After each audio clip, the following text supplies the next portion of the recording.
السلام عليكم ورحمة الله تعالى وبركاته. بسم الله الحمد لله والصلاة والسلام على رسول الله أما بعد. Inshallah everybody's well, bi'idhnillahi ta'ala. Try to take a couple of questions tonight by the permission of Allah subhanahu wa ta'ala azza wa jal. Don't forget about this Saturday at 2 p.m. Eastern time to sign up for our exclusive Q&A marathon bi'idhnillahi azza wa jal. Everyone is welcome and invited. And the last Thursday of this month, August the 27th at 9 p.m. Eastern time, our lecture and webinar or workshop on the dynamics of interracial marriage in light of the Quran and the Sunnah. Jazakumullahu khairan ahead of time. So that's this Friday or this Saturday, our weekly Q&A marathon at 2 p.m. Eastern time, and the last Thursday of every month at 9 p.m. Eastern time. Jazakumullahu khairan. So let's see if we can answer a few questions tonight with the time that we have.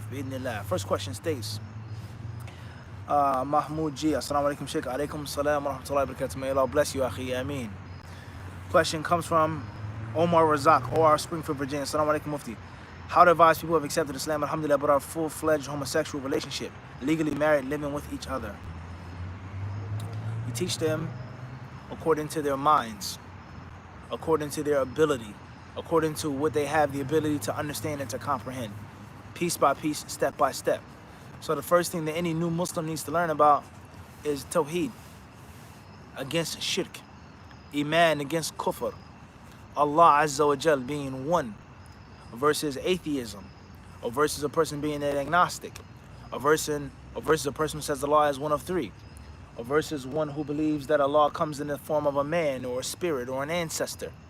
So the first thing is to plant the tree of the proper monotheistic belief according to their ability. Also, to get them to understand that they have to pray 5 times a day. They have to make salah. And prayer comes before and above anything. Bi'idhnillahi ta'ala. Work, school, career, sports, politics. All right? The basics of Islam, the fundamentals of Islam. The basics and the fundamentals of Islam. And you have to teach them, bi'idhnillahi ta'ala, about obedience and disobedience. And that we cannot disobey Allah. We cannot premeditate the disobedience of Allah if we fall short, but to intentionally, systematically say, I'm going to disobey Allah. I'm going to be in this haram act or practice. That's something that cannot be done, and it's going to be ruinous to one's Islam. Also, with regards to the new Muslim, is the importance of good company. Good, solid Islamic company. Also, we have the concept of being attached to knowledge, and that realizing that Islam is a religion of knowledge, and it's not a religion by name or blood, ancestry. It's a religion that you have to work for, you have to learn about, and it's a religion of practice. And bi'idhnillahi ta'ala, you tell them about what they're doing, that it's wrong, it's an open public wrong, and it cannot be done.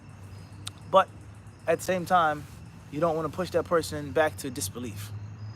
Someone new to Islam, they're going to be fragile and gentle in most cases. And there are other times and instances in which people new to Islam have stronger faith than the Muslims. They've been Muslim their whole lives. So every situation is going to be different and tailor-made. What's important is, if they want to know the truth, you tell them. If they don't want to know the truth, eventually you have to tell them. If you fear that it's going to push them back to being a non-Muslim, one, use hikmah. But the rules of Islam do not change. There's no such thing as the rulings changing. If there was a sister who accepted Islam and she came from a family of Catholics, a very strong Catholic family, and if they found out that she was a Muslim, she was 16 years old, they're going to kick her out, they're going to beat her up, they're going to send her to a mental institution, they're going to force her to take these pills, they're going to do all this bad stuff to her if she reveals her Islam and shows her Islam. That's a different story. Don't wear the khimar, don't wear the hijab, pray in secret. Don't tell your family that you're a Muslim, okay? Don't eat pork, ask for fish or chicken or whatever the case may be. But if that sister, she says, what's the ruling on me covering up? Do I have to cover? You say, yes, you have to cover. That's the ruling. The practicality of it, your situation may be different. But the ruling of Allah and His Messenger is that the moment you become a Muslim, salah, everything else applies to you. And the same applies to homosexuality, let alone La ilaha illallah Muhammad Rasulullah la hawla wa la quwwata illa billah hasbunallahu wa ni'mal wakil inna lillahi wa inna ilayhi raji'un. Two men living together in love and romance and being legally married, sleeping in one bed. Two men sharing a milkshake with one straw. It's wrong, and it isn't acceptable in Islam. It isn't acceptable. There's no interpretation. There's no ijtihad. There's no difference of opinion. It's an abomination. That's the ruling of Allah and His Messenger. And if you're asked that question, that's what you tell them. But you use wisdom. It's better to be a homosexual Muslim than a person being an apostate. And Allah knows best. We ask Allah for protection. Question states from N.O., The Hague, Holland. Assalamu alaikum. What are the rules of cutting kinship with the dad's family because they're very evil to my mom? More behind this.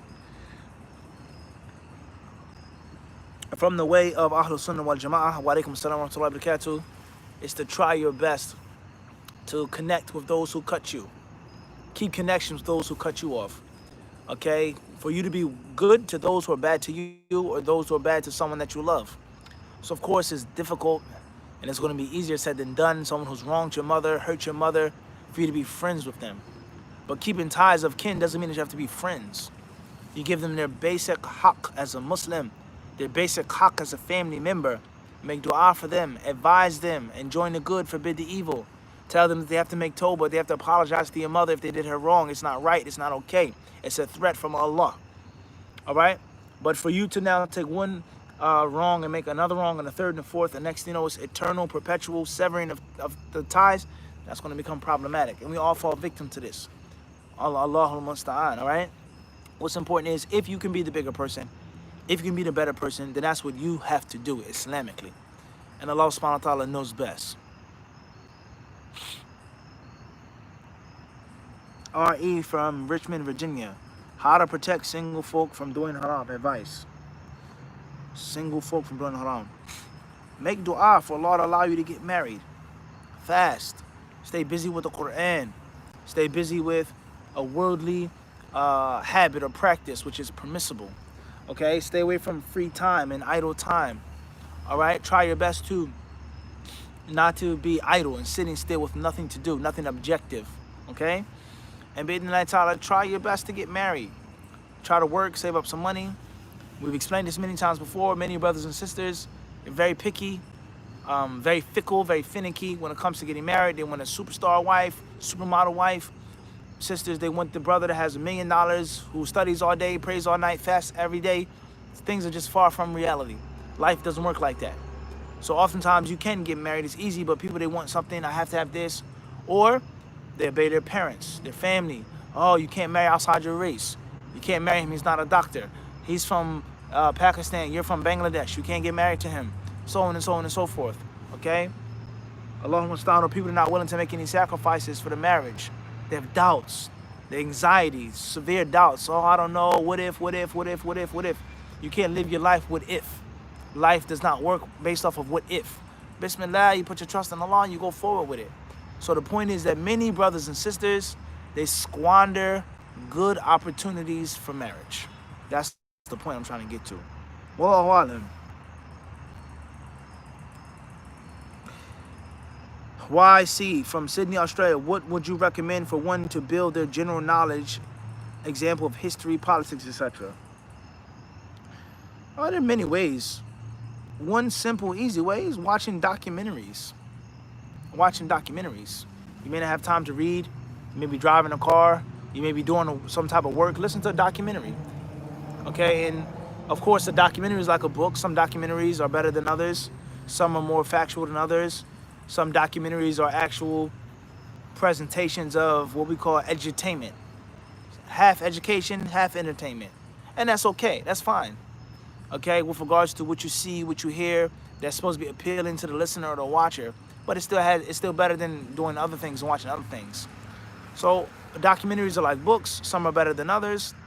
Documentaries are like books with regards to some have misguidance, inaccuracies, but you have to get started with the traditional stuff first, the orthodox stuff first. There are people, before they get into a conspiracy theory or revamping or a person going back into the history, right? A revisionist, so on and so forth. You have to understand the traditional narrative. And there are many people who don't even know the traditional narrative. So, an example of this, let's talk about the United States of America. And obviously in Australia, I'm sure you guys can relate to this too, unfortunately. The concept of the original inhabitants of this country, whether you call them Indians, American Indians, natives, Aborigine, whatever term you give them. The people that were here and there before the different colonizers and conquerors and explorers and conquistadors from Europe came. All right? What happened? Why there's so few of them? Why they're so poor, dirty, strung out on alcohol? Why do they look the way they look, down and destitute? Why is that? Some people, they just think and they feel that the white people came from Europe, Italy, Germany, France, Portugal, Spain, and they just took over and that's it. All right? A part of that is true. But the traditional narration, many people don't even understand about the first contact, about the different types of trade, about the different wars, about the promises that were made and broken on both sides, about the long wars that it took for the United States of America to be established. They don't even know about the traditional orthodox narrative, which could be wrong, which could be for these people's agenda, let alone the real hidden stuff, this Holocaust, this genocide, this what took place, this violation. But they don't even know the basic stuff that's supposed to be in the simple textbooks. So you get the point I'm trying to make? So oftentimes a documentary, it can help you to get the basic, simple, standard household narrative. And then you build upon that, then you dig deeper and go deeper and find the real stuff, the authentic stuff, not the mainstream stuff that gives you the harsh, cruel realities of what happened and what did not happen, myths. Everybody get the point I'm trying to make? So before you get into the myths and busting and breaking the myths, you don't have to believe or accept, but you have to come across the mainstream narrative. Wallahu alam.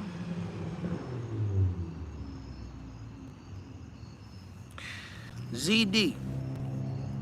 Assalamu alaikum from Toronto, Canada. Mufti, can you get your wife pregnant while on her period cycle? Is it best to wait till the period is over? Wa alaikum assalam wa rahmatullahi ta'ala. I don't understand the question too much. Is it possible for a woman to get pregnant while she's menstruating her monthly cycle? I don't know about that. Let alone the fact that if she has her period, it's impermissible to have vaginal sex with her. So I don't understand that question at all. Wallahu alam. BT, London, UK. Assalamu alaikum, Sheikh. How will we know if the Dajjal has arrived? Allah knows best specifically. Alaikum salam. Allah knows best specifically. And that's because there are different scholars, I'm not going to mention no names, they thought and they felt and they've said that the Dajjal has come. And they called different things the Dajjal from a very long time ago. Over 100 years, 200 years ago. People have said certain things like this. So from one aspect, one may say the signs of the Dajjal are here. And another person may say, no, the signs of the Dajjal are not here. What's important is that Muslim and non-Muslim alike over the centuries, they have called different people and different historical figures or historic figures Antichrist or Dajjal. And that's not always accurate. Just because a person kills or fights or people follow them, or a person is a great liar, it doesn't mean that they are the Dajjal, the Dajjal. A perfect example of this is Western Europe. In the early 19th century, the late 18th century, we talk about the Napoleonic Wars. Napoleon Bonaparte. He was the Emperor of France, and he conquered and defeated many, many great armies. The Austrians, the Prussians, okay, the Italians, many different nations he fought, he defeated them, and he conquered their land, all right? There were people who were enemies against him, okay? The English, of course. The Spanish revolted against him, of course. And then later on, the Tsar of Russia. So when he was conquering and fighting and beating them and, strategizing them on the battlefield, obviously there was a political attack on him. And they made fun of him and they mocked him. And many people that he defeated in battle, they called him the Antichrist. They said he was the Antichrist and that he has the devil in him. Do you think they would have called him the Antichrist and had the devil in him if they beat him? If they conquered France? No, they wouldn't. So the fact that he brought violence, and that violence made him victorious and made them defeated, they called him the Antichrist. So the point I'm trying to make from this historical fact is that just because a person kills or brings lies or great lies and people follow him, it doesn't mean that's the Dajjal. So you have to be careful in saying that the Dajjal has come, because there are signs of the Dajjal. Mass misguidance, mass lies, people following misguidance. That doesn't mean that that is the Dajjal. And Allah knows best, is when the Dajjal comes, when he comes, it's going to be known.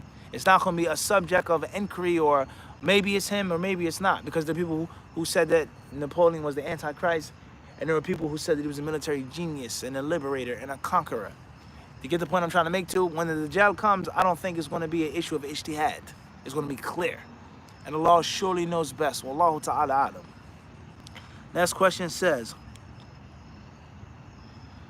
AB from Brooklyn, New York, Barakallahu fikum, please make dua for our brother Abdul Khawi, who will be having heart surgery tomorrow morning. Wa fikum barakallah, may Allah Azza wa Jalla suffice him. May Allah make the surgery a success. May Allah give him a speedy recovery and healing. Allahumma ameen. AM Springfield, Virginia, what are some things parents should keep in mind regarding raising boys in the modern world? Islam. On this day I've perfected for you your religion. And from the religion of Islam is masculinity. Masculinity, teaching your son to be masculine, to be a boy. And that you're not a girl, you're a boy. Allah did not make you a girl, he made you a boy. And you are to like boy things, doing boy things, learning how to conduct and hold yourself as a boy. Okay, it's very important to learn how to keep the boundaries and identify the boundaries, let alone keep them, identify them. And no doubt one of the biggest torrents or strongest torrents against the proper fitrah is removing the boundaries, crossing out, erasing the lines, and allowing there to be meshing and merging. And from that is gender. Is that it's okay, it's all right, there's nothing wrong with it, it's natural, so on and so forth. That's the agenda they've been pushing and they're pushing. So you got to teach your son how to be a young Muslim man and everything that is included in that. Wallahu alam.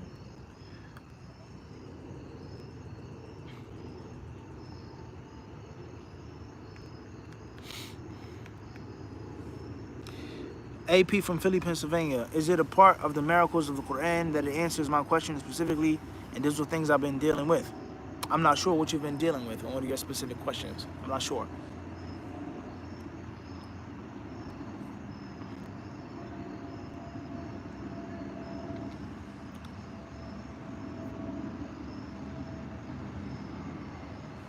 Muhammad Salah Farwani in Kuwait. Can I join the Niyyah for 2 rak'ah before Fajr with the Tahiyyatul Masjid? Jazakallahu khairan. Yes, you can, inshallah ta'ala. AP Philadelphia, Pennsylvania. What is the kind of doubt that takes on one out of the fold of Islam? Many people, they misunderstand this. They misunderstand having a doubt about Islam versus not having a proper answer about a doubtful issue. A thought that comes to the head. I heard a Christian person saying this, a Jewish person saying this, I heard an atheist saying this, I heard an ex-Muslim on YouTube, and there are tons of them saying these things. And I'm not going to say it made sense, but it's like when I thought about it, I was like, well, like, what is the answer to that? That's not the same as a person not having the determination to have yaqeen. And a person saying to himself and feeling deep down inside, I really don't know. Don't know. Maybe the hereafter isn't true. Maybe it's not. It's a possibility it is. I want to believe it, but that's a difference versus one bringing up an issue of a hadith, one bringing up an issue of an ayah, one bringing a statistic of the Muslims, the Middle East. If Islam is so great, if the Sharia is so great, then why does the majority of the world hate it? If Islam is so clean and so humane and so, why are the countries in which the Muslims are the vast majority, why are they the most behind? That's not the same as a person actually having a doubt, lack of certainty about a thing and harboring it and believing it may go 50-50. So there's a difference.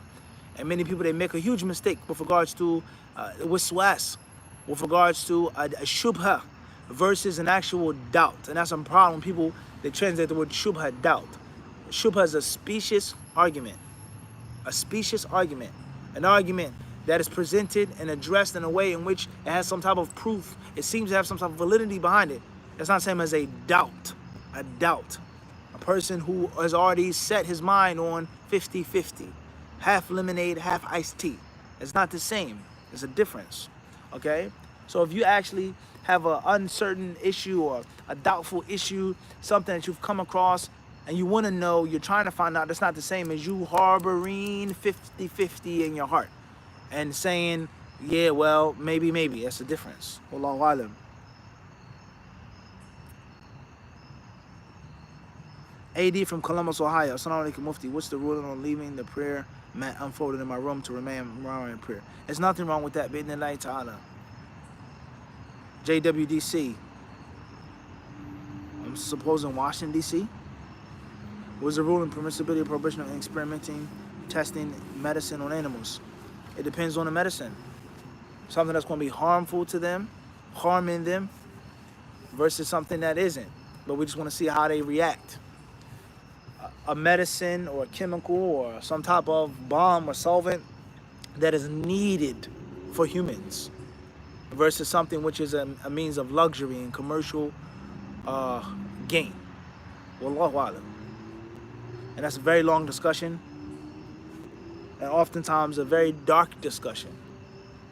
And I'll say this, the average person isn't ready to come to bear with the harsh realities of life and many dark secrets of our modern world. And from that is medical science. You take the pill, alhamdulillah, your headache goes away. You get the surgery, alhamdulillah, it's a success. You wear a seatbelt, you do this, you take this, blah, blah, blah, blah, blah, blah, blah. But know for sure, 50 years ago, 20 years ago, 100 years ago, 200 years ago, there were countless people, humans and animals alike, who had to suffer tremendously for them to come up with the right ingredients and the right process. That's how things work. That's how it works. So just be mindful of that. Wallahu alam. H.A. from Trenton, New Jersey. Do we pray Jumu'ah when Eid falls on Friday? Jazakallah. There's a hadith regarding it being an option. You have to make Salat al-Dhuhr, but if you don't want to make Jumu'ah in the congregation, then you don't have to do it. Whereas you've had the congregation with the Muslims and the leader of the Muslims earlier on in the morning. Wallahu ta'ala alam.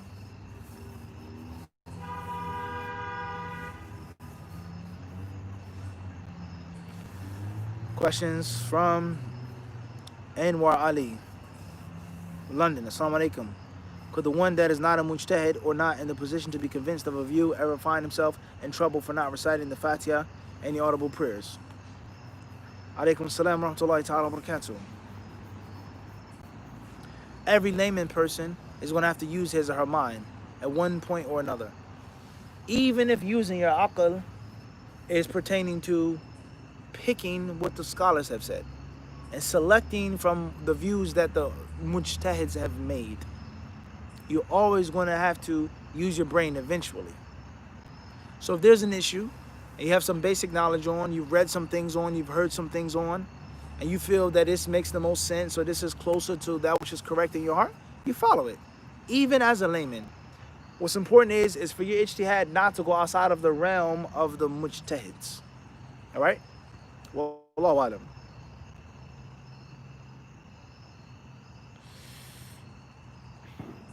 فَاسْتَعْ بِمَا تُؤْمَرُ وَأَعْرِضْ عَنِ الْمُشْرِكِينَ. Declare what you are commanded and turn away from the polytheists. There's no question about that. May Allah help us all. AQ, Australia. Can we study in a Hanafi Institute? They teach Hanafi fiqh and Aqidah and books by Hanafi scholars. Question 2. Is talking against Islamic rulers who kill Muslims and cause fitna in the land haram? Please mention what city you're coming from in Australia. Jazakallah khairan, and we'll try our best to answer your questions.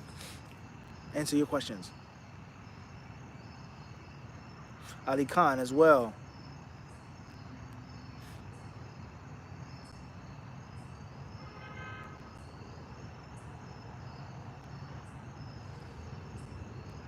SS Fairfax, Virginia. How does a person make a connection between their mind and heart? Meaning, I spend a lot of time studying Islam and in Durus. I have good understanding and I clearly affirm what I'm learning. But then, for example, in Salah, I don't have strong feeling in my heart. Keep doing it. The mind and the heart, I feel, are already connected. They're already connected. You don't have to make that connection. Strengthening the connection, bolstering the connection, yes. Making a connection, no. Just keep it up. Learn how to concentrate, learn how to focus, seek Allah's refuge, okay? Try to free your mind from these different thoughts, so on and so forth. Wallahu alam.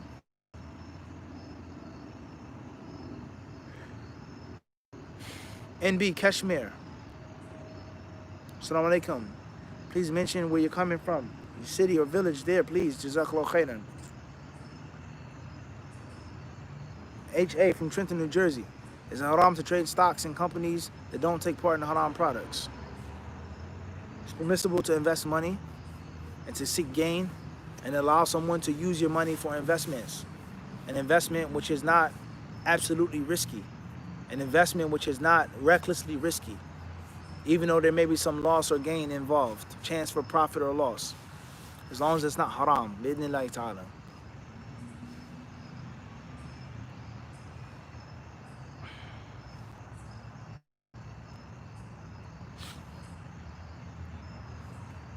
Question is from MQ, Reading, UK. Assalamu alaikum, Sensei. What is the importance of good mental vision for Muslim in pursuit of his studies, Islamic and Dunya studies? High aspirations. Ibn Qayyim rahimahullah ta'ala said, Al-ilmu wal-amalu qarinani, aw taw'amani, ummuhuma wahida. That knowledge and action, beneficial knowledge, righteous actions, they're twins of one mother. They're brothers, they're siblings of one mother. And that one mother is ulu wal himma, is high aspirations. So you gotta have high aspirations. High aspirations give you fuel. High aspirations give you purpose, give you focus. High aspirations give you direction and navigation. High aspirations allow you to have goals and things like this.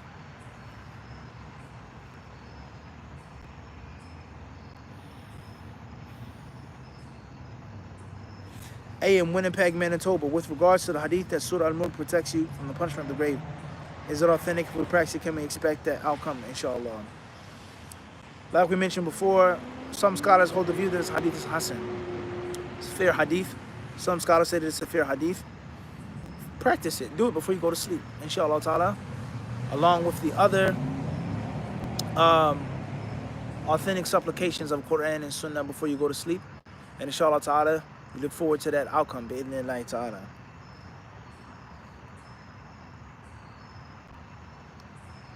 Okay, we'll stop here tonight, guys. Jazakumullah khairan. May Allah bless you in both worlds. Don't forget that on a live stream, you mention your name and last name, first and last, if you have a first and last name. If not, initials. You mention your city, state, town, village, hut, yurt, TP, wiki up, whatever it is, that's your locale, and then the state, province, territory, principality, whatever it's called, and then you mention your answer, and hopefully then we can answer your questions. Bi-idhnillahi ta'ala, guys, we've been doing it and talking about it for a long time now. Inshallah, name, first and last, initials, first and last, city, state, province, town, street, block, corner, whatever that you can. Inshallah ta'ala. Jazakumullah khairan. Saturday afternoon is the Q&A marathon at 2 p.m. Bi-idhnillahi ta'ala. You go to HadithDisciple shop to sign up. Official Mufti Ibn Munir Facebook page. All right, Bi-idhnillahi ta'ala. And also the 27th of August at 9 p.m. Eastern time for interracial marriage according to Quran and Hadith. Jazakumullah khairan. Assalamu alaikum wa rahmatullahi ta'ala wa barakatuh.